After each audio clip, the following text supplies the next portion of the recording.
And good morning, everyone. SpenVentures here.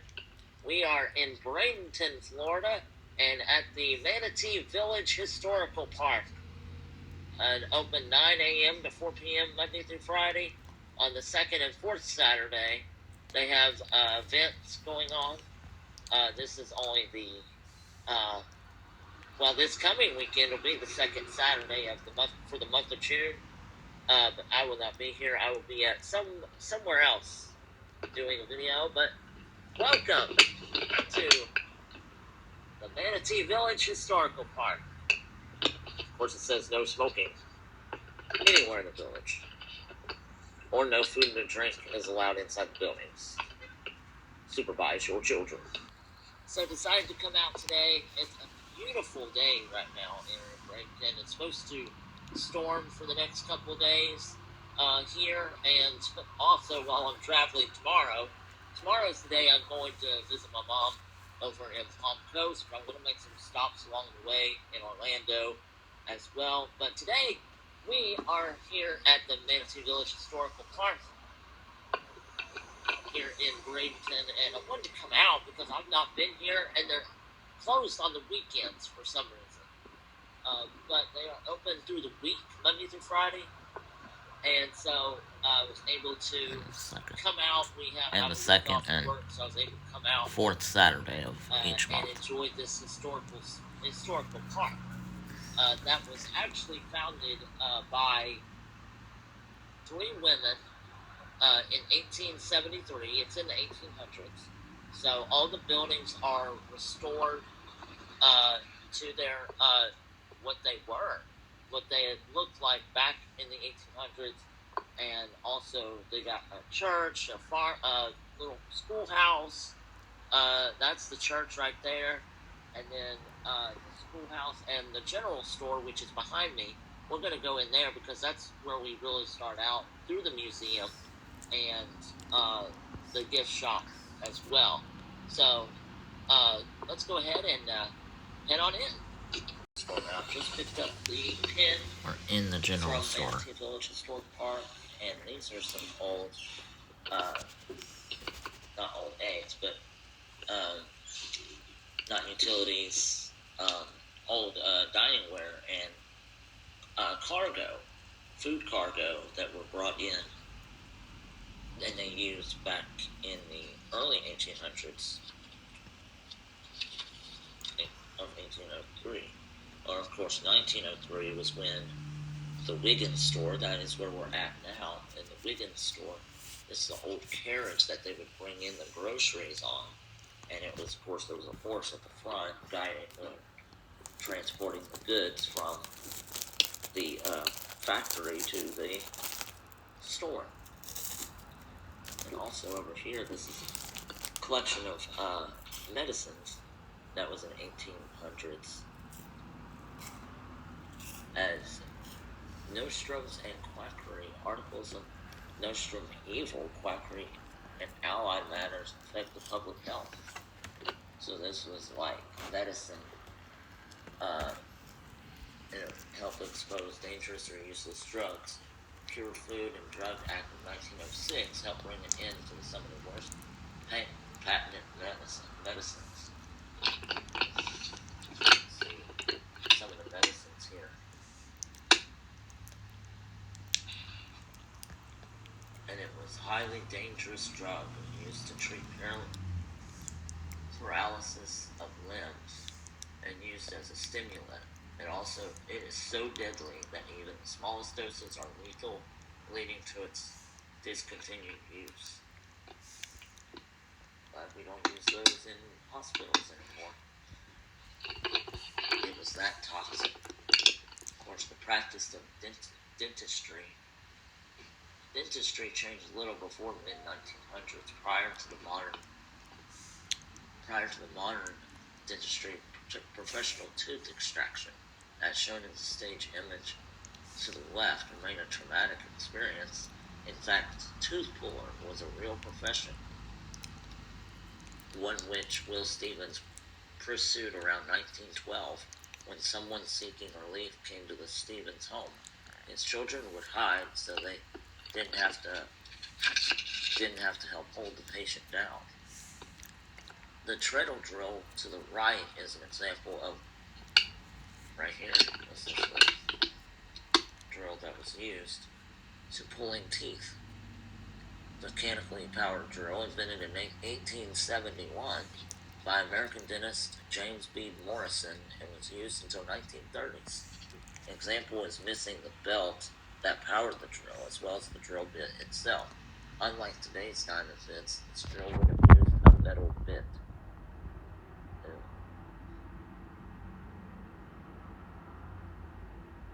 And then also, it was when Dr. Willis E. Drexel moved to our area in 1884, he brought dental tools to take care of his family's health.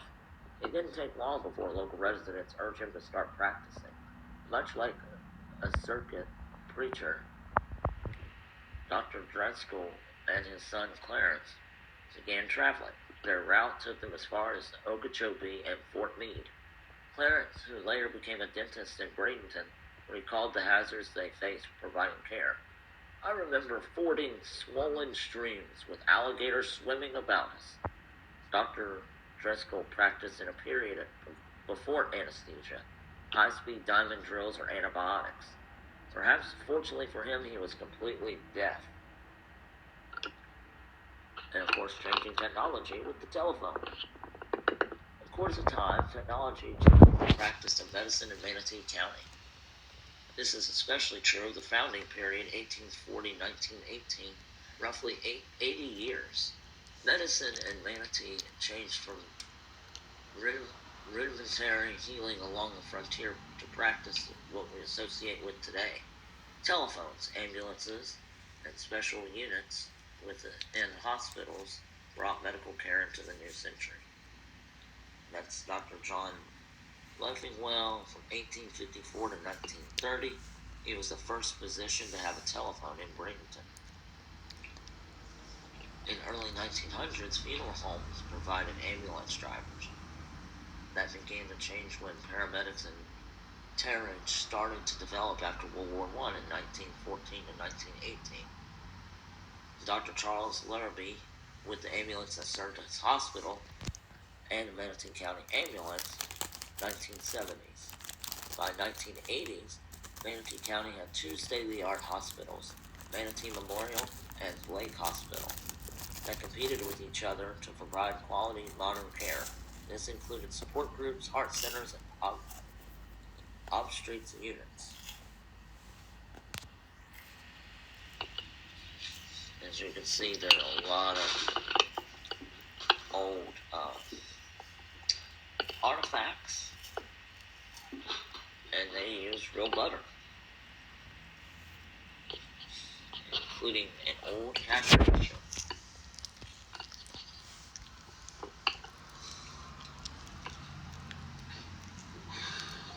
A lot of these old facts here. An automated scale, they would weigh the food products, weigh the products, how much they would weigh, as well as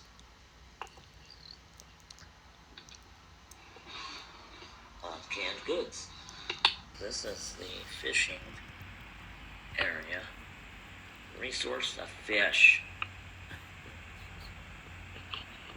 All the where they go is the Tampa Bay area, Manatee County, all the way down to Cuba, Havana, Cuba. Fishing ranchos in Florida.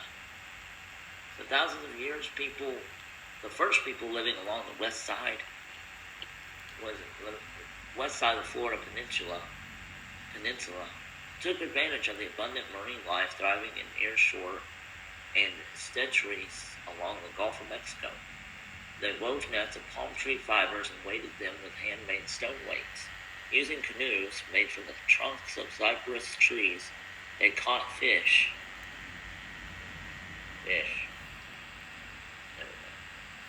Fish, species such as mullet, mackerel, sea trout, snapper, snook, permit, palmetto, ship shed, and others which gave the people a protein-rich diet. Their seafood diet also includes seasonal catches of oysters, conchs, and shells. Over time, the Spanish fishermen took Indian wives and started families, who would remain in Florida watching over the ranchos until they returned the following summer. These families became known as Spanish Indians, and some would travel to Cuba, where they were baptized, learned Spanish, and were not very associated anymore with their cousins, the Seminoles. To the modern of George and the Cracker Gothic farmhouse. This was built in 1912. The house was designed to Florida's hot climate in mind, to naturally cool the house. It was built 2 feet off the ground, its high ceilings and open hall, plenty of windows to take advantage of any breeze from any direction. The Stevens lived in Castella, Florida, and raised 10 children in the house of a 40-acre farm. The house was passed down to their children in 1983, preserved by being moved to the Manatee Village Historical Park, where we are now. Moving on to the vegetables and citrus of the resources. Sweet potatoes, strawberries, oranges, grapefruit, lemon, and lime, tomatoes, right here, tomatoes were grown, and this is the architecture of the house, and we're going to actually go into it today as well. And when the first settlers from the north came, they brought with them the style of building we used to live in, a log cabin placed on the ground. They soon learned they needed a new style to migrate in the summer heat and daily afternoon rains. The trick was building for shade and ventilation, so they raised the house 2 feet off the ground, resting on termite-resistant long-leaf pine blocks. The floorboards were installed with gaff to allow airflow, and ceilings were high enough, roof angle steep to keep the hot air away. Lots of windows allowed for taking advantage of any breeze coming from all directions. Kitchens were often in separate buildings to keep the heat of the stove out of the home. So they had a separate room for the kitchen in order to keep the heat from coming into the normal house, considering the fact that Florida is a state of warm climate and it's hot, especially in the months from May till October, and also with oranges and grapefruit, lemons, and limes. It was first appeared as Ponce de Leon Indians brought orange trees to Florida in the early 1500s. By 1579, St. Augustine's citrus trees. Florida Indians obtained seeds of Spanish missionaries and helped establish the growth of fruit. British, during its 20-year control of Florida from 1763 to 1783, first to grow citrus commercially and endeavor continued after Florida became a U.S. territory in 1821. It was after the Civil War in the last decades of the 19th century. Florida saw a boom in orange and other citrus groves, expanding through the southern Florida Florida counties. Expansion of railroads greatly increased. Growers' profit led to further expansion of the citrus industry. Today, Florida is second only to Brazil in juice production.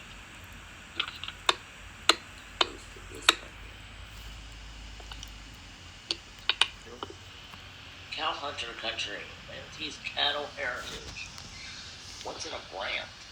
Cattle brands have been in existence thousands of years and utilize their own specific language and morphology. Brands consist of an iron rod shaped piece of metal with the owner's unique mark on the end, which were heated and placed on a cow's body, usually the hip.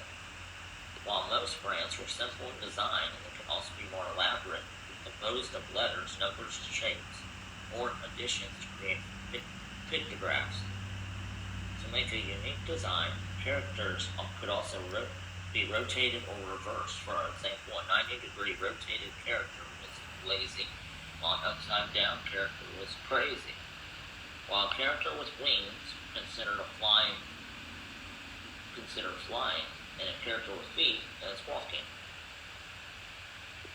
So these are like some of the designs, like the star. There's a swirl like this one. Another A, tilted tumbling.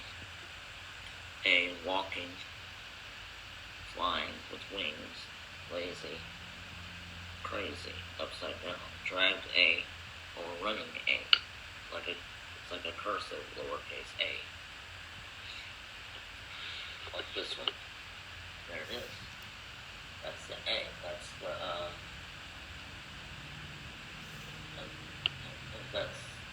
that's drag. That's not drag. That's I was thinking of walking or flying. It's a double X. What's the star?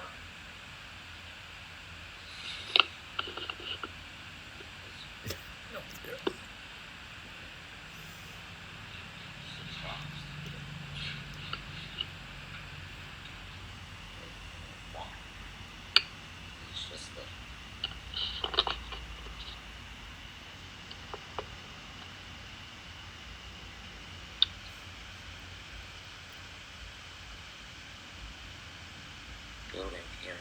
It looks like the office of King. Oh, this is Wiggins' office. This is his where he wrote, where he worked, wrote books.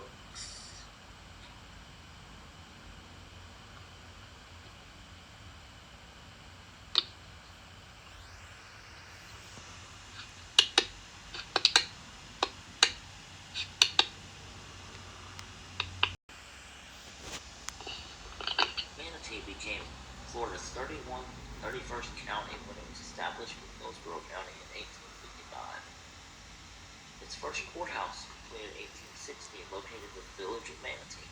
For 6 years, officials governed the 5,500 square mile county with a small wooden structure. In 1866, the county seat was moved to Pine Level near present-day Arcadia, located more centrally.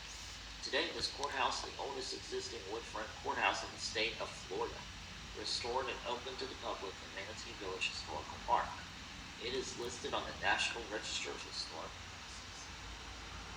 Also, this county seat was simply moved back to the village of Manatee in 1887.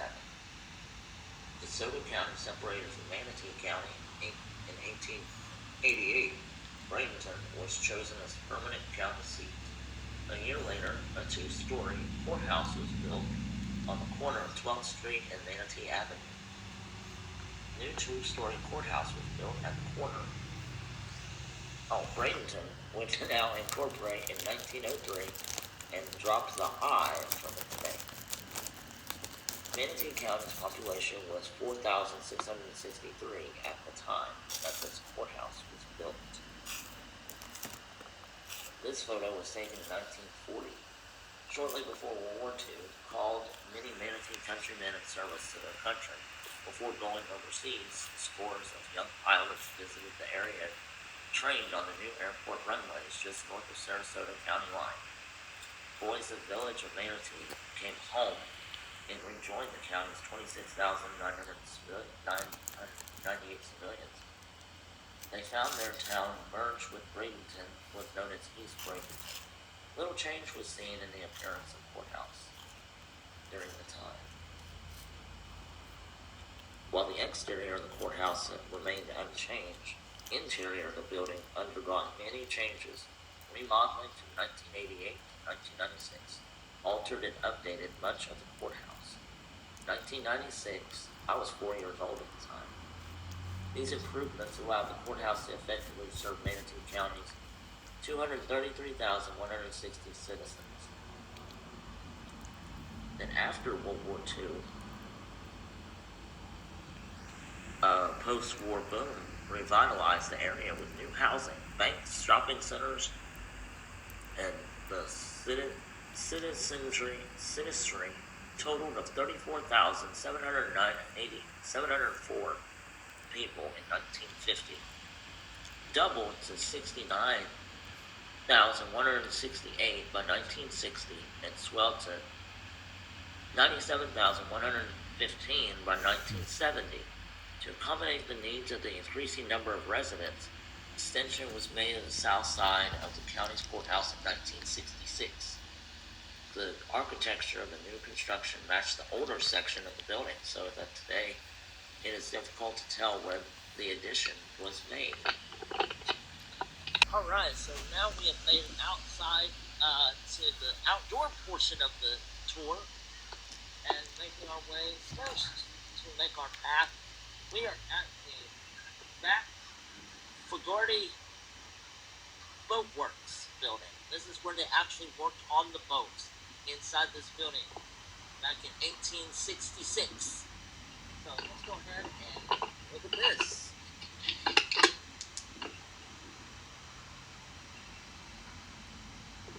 In 1866, there were three brothers, John, Bill, and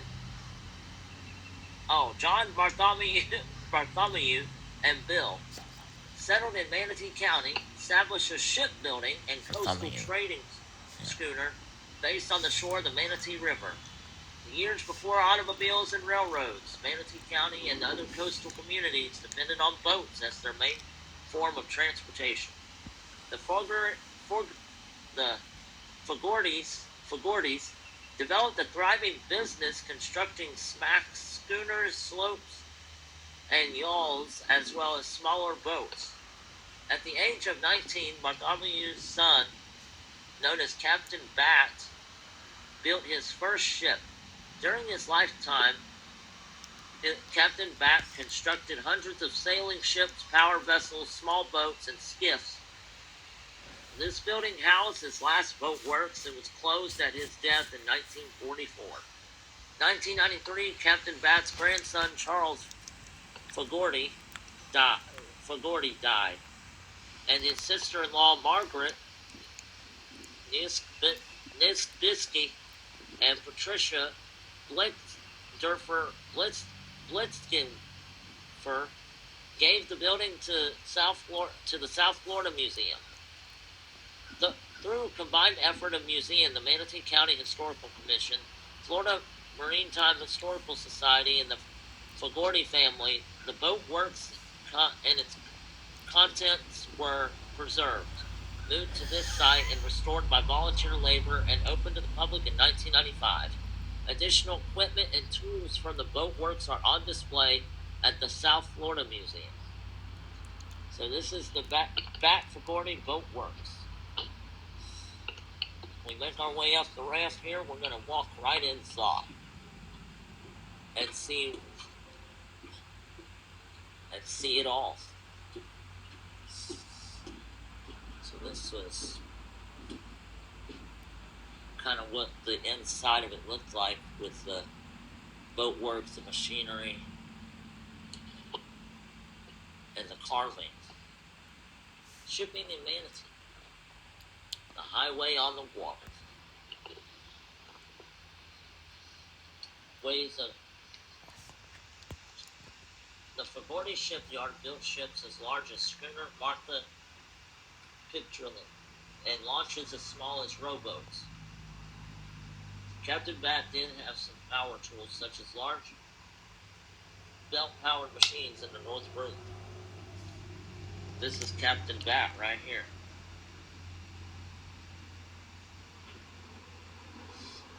He built his first boat at 19. It sat on the riverbank originally, double facing the water. Here, despite failing eyesight in his later years, Captain Bat continued building small boats popular with local fishermen.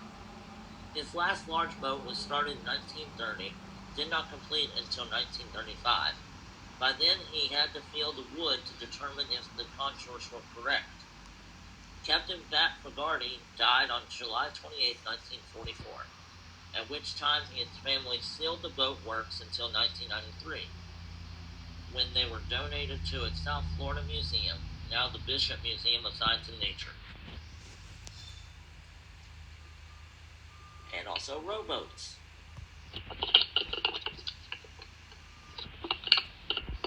Building a legacy.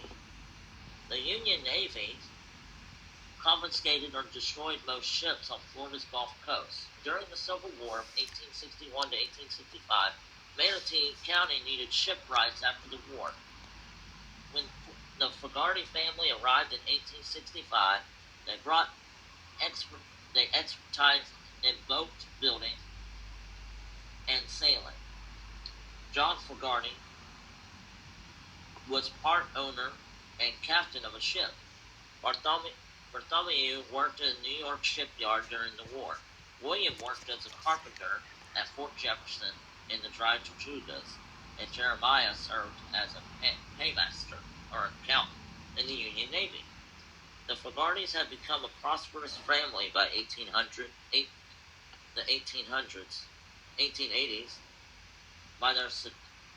but their success declined in early 1900s. Steam engines and steel hulls became a more popular choice in the Fogarty's sailing ships, like rowboats. A workshop. This is like where they cast iron, make tools to building ships, different mechanisms and properties and accessories to build the ships that we just saw inside the building. The blacksmith shop. Didn't think of the name of it. This is a blacksmith shop where they used to hammer down old iron and make it sharp like a double-edged sword. This is the prime example of the cracker Gothic style, which we already discussed inside of the cattle ranch portion of our tour of the exhibit. And now this house was built in 1912 by the Will Stevens family. It's an excellent representation of a Florida rural frame house during the period between 1870s and World War I. And there's a chicken just came out of nowhere. Okay. I did not see that chicken at all. But apparently the chickens still roam the grounds here at the Manatee Village Historical Park. So now we have... And now he is petting the chicken. So we have chickens here, but now we're talking about the Stevens house. This third home on the Stevens homestead, established in 1894, is located in what has become a western Hardee County. And also the International Minerals and Chemicals Corporation acquired the homestead and donated the house to Manatee County Historical Commission. It was moved to the park February in 1982. Restoration of the structure was completed by volunteer labor with funds contributed from the community, and it was opened to the public in 1984. So let's go ahead and head on in to the house if we don't get ran over by any chickens.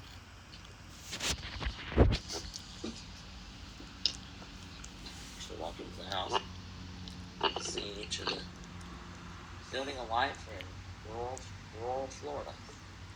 Oh, we can walk right in the house. All right. See, this is, there he is. There's Will and Roxy on the frame there. Family entertainment. Those living in rural Florida in 1912, such as the Will and Roxy Stevens families, did not have electricity. There were no televisions, video games, or computer. Entertainment usually consists of storytelling, games like charades, evening of music, or social gatherings, such as having neighbors over for a meal.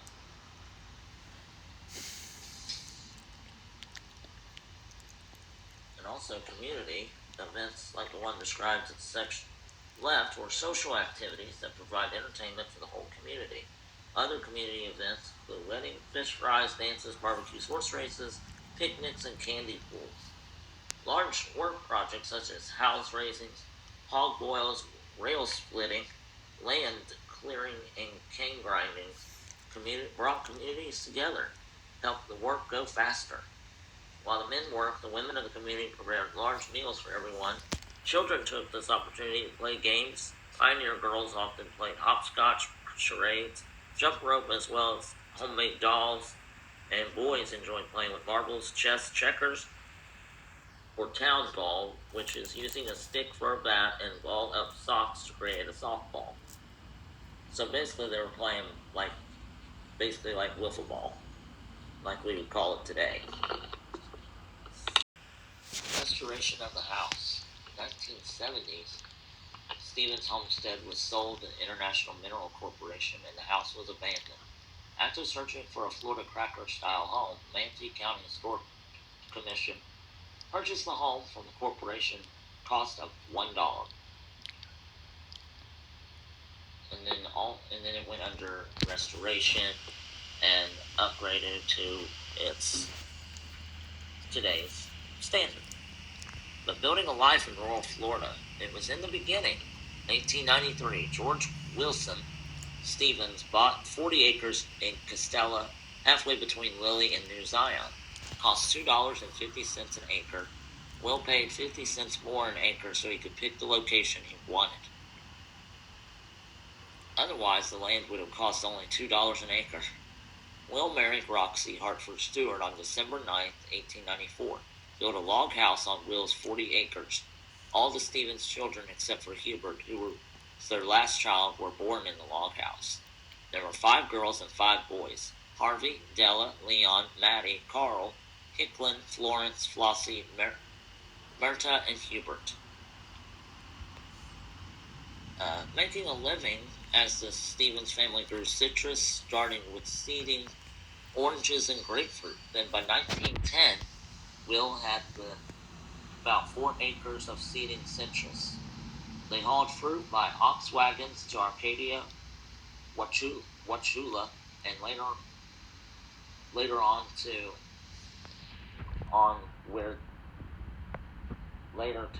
Ona, where there were railroads.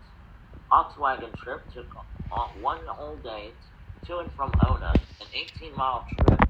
Will's farm had 1 to 3 acres of sugar cane, which he boiled down for syrup. An acre for good cane would produce 300 to 400 gallons of syrup and could sell for 75 cents to $2.50 a gallon. Beans were a good cash crop. Sometimes Will only had 1 to 3 acre of beans and did not plant beans. Children would work for John Stevens, their grandfather, picking about 10 bushels a day at 14 to 20 cents a bushel. They could earn $1 to $1.50 a day. Corn, rice, field peas, and cassava, like potato, were also grown. Sweet potatoes brought 50 cents to $1 a bushel. Besides produce, Will also small herd of cattle and wild hogs, all which sold at market or used to feed their own growing family. Other animals that brought cash were chickens, skins from alligators, raccoons, possums, skunks, and otters. So basically, they made their living by growing plants and raising livestock.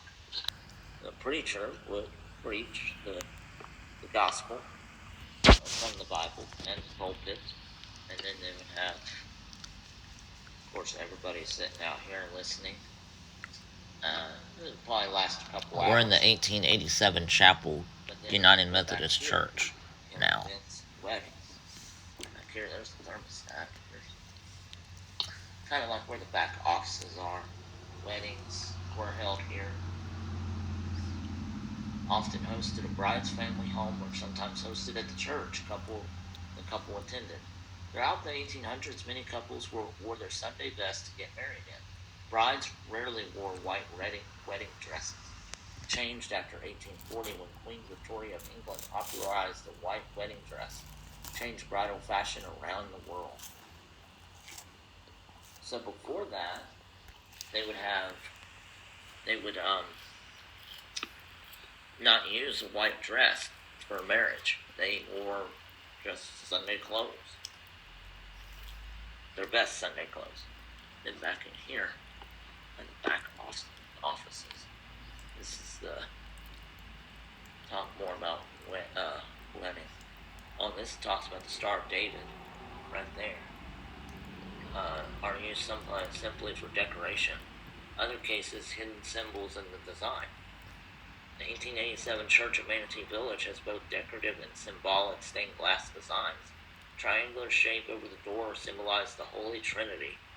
The round window over the pulpit is an old Christian symbol known as the Star of Creation or the Star of David.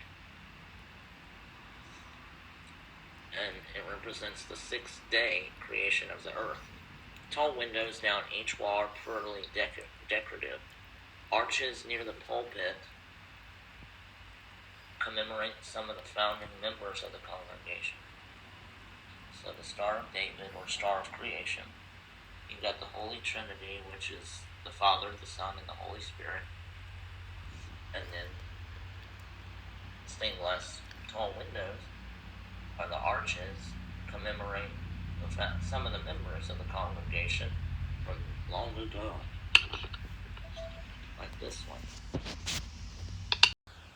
We are almost finished here today. We've got one more stop to make, but before we go head over there, wanted to talk about the William Bassett chapter. The Manatee Village Historical Park, created as a gift to the people of Manatee County by the Historical Commission and Home Committee in remembrance of our nation's 200th birthday in the year 1976. Two historical buildings, Manatee County's original courthouse, over there, and the old Manatee Methodist Church were saved from destruction and moved into the park, which is right behind me. This is the old Manatee Methodist Church. The old courthouse was built in 1860 on the Courthouse Square, 2 blocks north of this site. It was the county courthouse until 1866, purchased by the Methodist congregation to be parsonage and later a family residence. The state archives show that the old courthouse is the oldest standing original county courthouse building in the state of Florida. The old church behind me was built in 1887, consecrated in 1889 by the First Christian Congregation, Florida mainland south of Tampa. Erected in memory of General John N. Robinson of 1893 to 1978. A little bit of back history of the courthouse and the United Methodist Church of South Tampa, the oldest courthouse, standing courthouse in the state. The train behind me is the Cracker Trail train. It was at this point the western terminus of the Florida Cracker Trail, designated by the Florida State Legislature in 1987. The Cracker Trail followed east-west route across the state of Florida that has existed since approximately 1850. This trail was used by Florida early settlers to traverse the state, primarily used to drive cattle from Florida's heartland to the coastal ports for shipment, mainly to Key West and Cuba. The Confederate Army relied on cattle from this area and other Florida states to feed its troops stationed throughout the South. The term cracker was derived from the sound of those early cowhunters cracking their whips as they moved the cattle along the trail. Later, the words Florida cracker became indignant and a Florida native. One of the last major cattle drives along this route was 1937. The Florida Cracker Trail runs through 5 counties from Bradenton to Fort Pierce. Long portions of State Road 64, which is where we are at, where the road is now, right here. That's State Route 64 and Highway 17, State Road 66 and US Highway 98, County Road 68 and US Highway 441.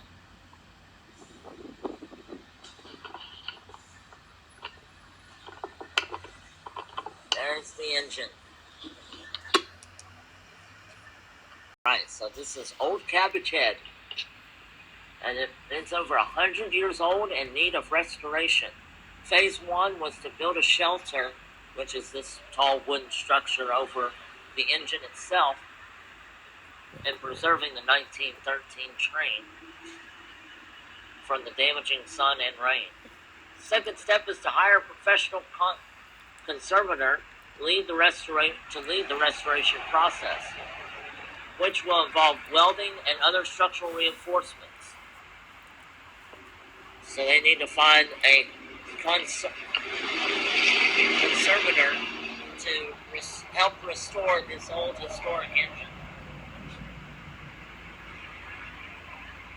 For generations, Old Cabbage Head symbolized the old Manatee and Bradenton community. Children who climbed aboard and play later watched their own children pretend there. In 2006, the Bradenton Kiwanis Club relocated Old Cabbage Head to this site for future generations to enjoy. This was an early steam engine used in the 1800s, back when the Industrial Revolution really took off and was able to transport goods to and from the locations along the east and the west of the state of Florida. Alright, so as you can see, I enjoyed very much enjoyed my time at the Manatee Village Historical Park in Bradenton, Florida. It was, it really took me back in time, going through the old historical buildings, talking about how they lived in the early days, and how they would basically make their own food and grow their own crops, and with cattle drives and the farming, and plus for entertainment, really surprised me was they actually, the young boys would play wiffle ball, what we called it today. They called it like sock ball or something. They would have they would get a bunch of old dirty socks and tie them up together to form a ball, and they would have a bat, like I guess a wooden stick, and they would hit the ball. That's what they did for entertainment. And then, and a lot of games they played, we still play today, like checkers, chess, charades, and socializing as well, and have a big meal together. Also, the Stevens house as well. I did not know he had over he had a lot of kids. And it was passed down. The house was passed down to the next generation, and then it was finally preserved, and now is a walk-through attraction, a walk-through exhibit, and seeing how they lived their life back in the early days of Florida. But thank you all for joining me on this historical spin venture through the Manatee Village Historical Park. Don't forget to subscribe to SpenVentures and drop a like on the video. Leave comments down below if you are a big history fan like me. Big on history, American history, Florida history, haunted history. Anything of that, leave a comment down below. I'd like to know any places that you've been and I need to check out. Definitely leave comments down below. In the state of Florida, of course. But, and I'll be sure to get to those soon. But for now, we will see you all on the next SpenVenture.